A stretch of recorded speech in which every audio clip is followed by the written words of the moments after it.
Hello friends, welcome to my channel. Thank you for stopping by. Today I'm talking about the books that I'll be reading for February, one of which I'm already halfway through, so we're making good progress.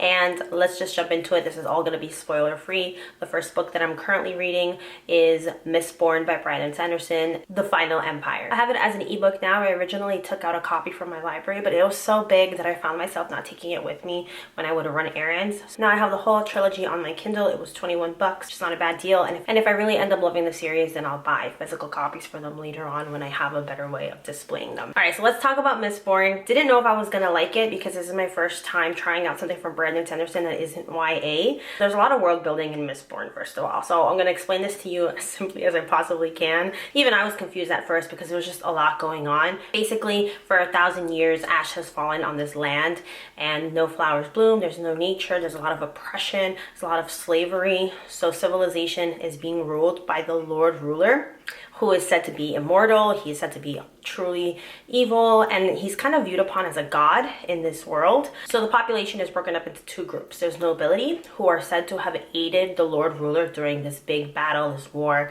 1,000 years ago. So these are the descendants of those people, so he tends to favor them. And then there's the Ska, who are just slaves. They are oppressed, they are not given any kind of resources or able to really fight against the authority, like rebel, because they just really have nothing to their name. They've just been overworked, underfed, and exploited for their labor for 1,000 years. The magic system in this series is very interesting. It's called allomancy, and basically if you ingest certain metals, you get certain abilities, but most people in the nobility are only able to ingest one kind of metal and use that ability, so they're mistings. But there are few people, very rare in the population, that are mistborns, which means they are able to ingest all kinds of metals and harness whatever power is correlating with the metal that they're ingesting. So that magic system at first is very confusing, but you're learning it through the eyes of Vin, who is one of our protagonists, and she just is thrown into this world. She's helping this group of people in a heist to take down the government, take down the Lord Ruler, and obviously that's a daunting task.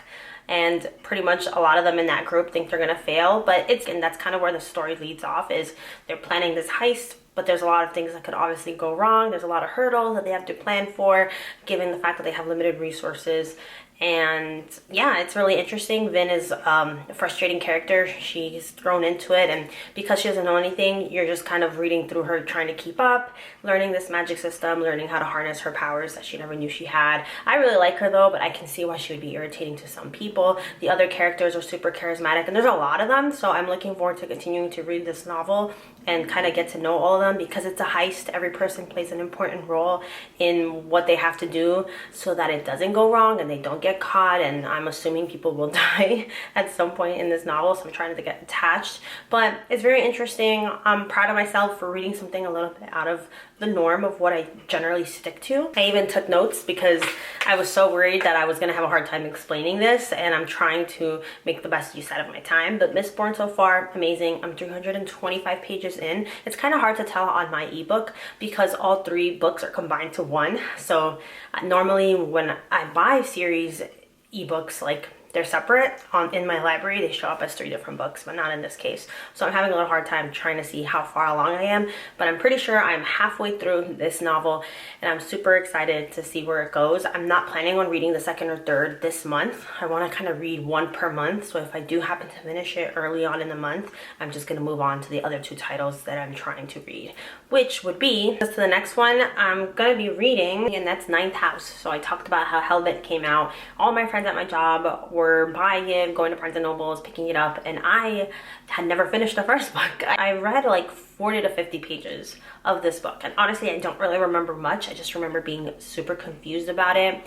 So we're gonna give it one more shot. This is available on Kindle Unlimited, so the fact that I didn't have to spend any money makes me super happy, because I was gonna buy the first copy, like the first book and everything, but I figure I'll save myself 20 bucks, first read it as an ebook, see if I like it, then we can move on to Hellbent.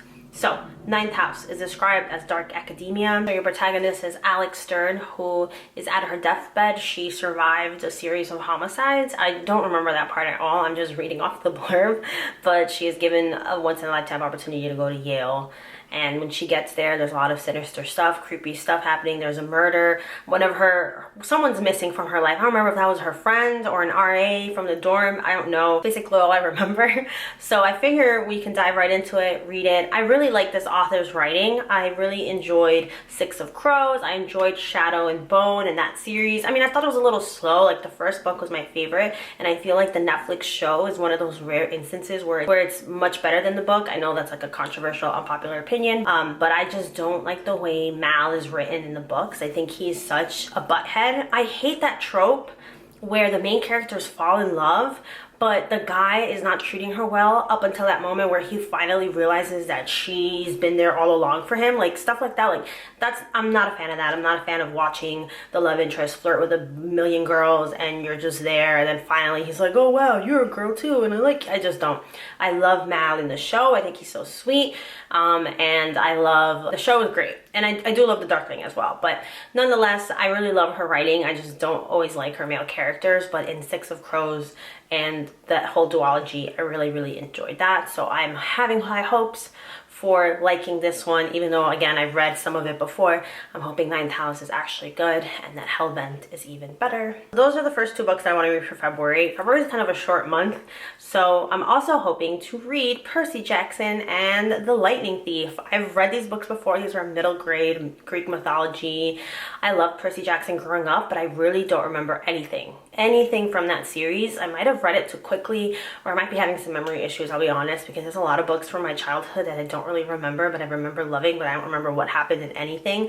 So I figured I would read it. The reason I stopped, or I thought I had finished the whole series, and then I realized that they ended up continuing on, which was a little confusing and irritating. So now that I'm rereading, I can finally read the newer installments and know what's happening, just out of pure curiosity. And I do like Greek mythology, so we'll see. I requested that from my local library, and it is in transit, so it's a pretty short read, so I should definitely be able to get that one done, and it'll be a little bit more lighthearted without the two other reads that I'll be doing this month. So that's what I'm going to be doing for the month of February. I am sorry that these videos tend to go up a little bit late in the month.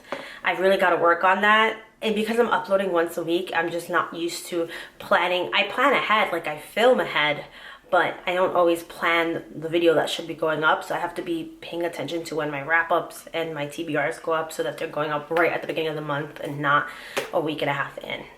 I'm working on it. I know technically it shouldn't matter because it's my channel, but it bothers me, so I'm gonna work on that. Anyway, if you made it to the end of this video, thank you so much for watching. I really, really, really appreciate it, and I will see you next time with another video. Bye.